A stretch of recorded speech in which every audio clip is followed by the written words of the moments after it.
Hi, I'm here to talk about an unpleasant subject today. It is masks. Whatever your political position or whatever you say on Facebook, you probably do not like masks. At the beginning of all of this, I was wearing surgical masks, which I happen to have around the house because of my allergies. That quickly became old, so I graduated to this, which was a little too small. And then I went on to a variety of black masks, which I felt might be a little scary for the children. So I bought this very bright and cheery pink mask. Pink isn't really my color, but I've been wearing this to try to look happy and friendly. It's hard to wear glasses. That's one of the main problems. All right. There's a good reason why we don't like to wear these things, and that is that we can't tell what people are really thinking or what faces they're making. We're not able to communicate that well when we're wearing a mask. For instance, right now I'm going to say the word awesome with 3 different expressions on my face and see if you can guess what I'm doing. So here's the first one. Awesome. Here's the second one. Awesome. Here's the third one. Awesome. Can you guess? Take my mask off. The first time I said awesome.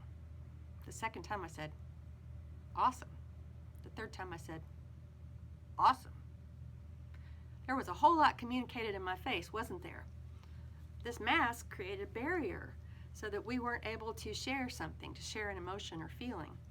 Now, I really believe that masks are important right now and that they save lives. That's my personal belief, even though I hate wearing them. But I can totally understand why it's hard for people. And it sort of made me think,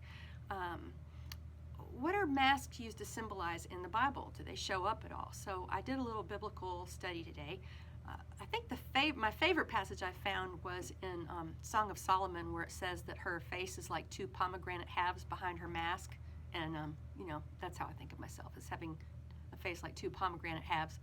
But seriously, in terms of theology, the first time that I found something that reminds me of masking up or wearing a veil is when after sinning in the Garden of Eden, Adam and Eve create clothes. They realize that they're naked and they're afraid of God seeing them that way. They have a feeling of shame, and so they create clothes. The clothes are to hide something from God, so they're hiding their real selves. Later on, when Moses encounters God and the glory of God, his face is so bright that he has to veil himself to protect the people from just that secondary glory. And in the book of 2 Corinthians, it refers back to this, and it says that even now, some people are veiled, their hearts are veiled from the gospel. So once again, it's that idea of a separation between God and God's holiness and the reality of who people really are and their sin.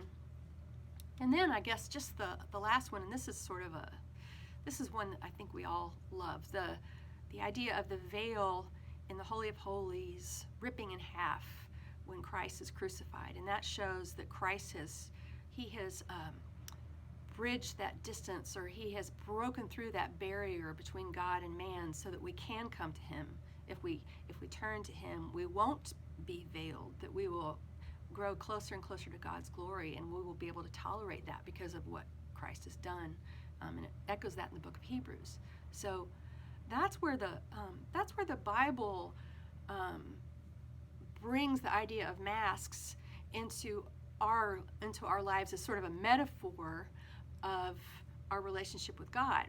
So let me ask you this. You may have complained, like me, you may have complained about wearing one of these, and maybe you said, I can't breathe, and that may have felt true. I have noticed it's sort of hard to breathe when I'm exercising, like cutting the grass, but you've also felt uncomfortable just being around other people and not being able to communicate.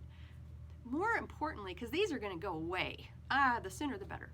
More importantly, are there things that you do or that you have in your life that you use as veils or masks to separate you not only from other people, but from God? And often this does center around the idea of shame. Just as with Adam and Eve in the garden, there are things about ourselves we don't want God to see. We don't like it. we're afraid of his glory and of taking our sinfulness into his presence, and so we hide like Adam did. We also hide from other people. We let people see just those eyes, just the eyes that are saying awesome, but they don't really know the feelings underneath, which are, I am feeling deep grief. I may be saying those words, I may be looking at you with my eyes open, but I'm feeling deep grief. I don't feel awesome at all. Or I'm feeling deep cynicism and skepticism and unbelief. Or maybe I really am awesome and joyful, but I don't want to show you that because I just am afraid of revealing myself to you. I'm afraid of sharing that emotion with you. So how do you get that mask off? It really does come back to Jesus and the fact that he has broken down the distance between God and man, and that's where it starts. Whatever you have done, whatever you have thought, whoever you really are, God already sees you. You can't hide from God. He sees us. He penetrates to the heart of human beings. So why not today just own that? Within your heart, fall on your face and say, God, you see me, and yet you have loved me, and please take away my sin. Help me to become more and more to reflect the glory of Christ, more and more to be like an unveiled vision of Jesus and his love in front of the world. That will transform your relationships with God and also with other people. So I hope you have enjoyed a little trip down Mask Metaphor Lane today, and that the rest of your Tuesday is great.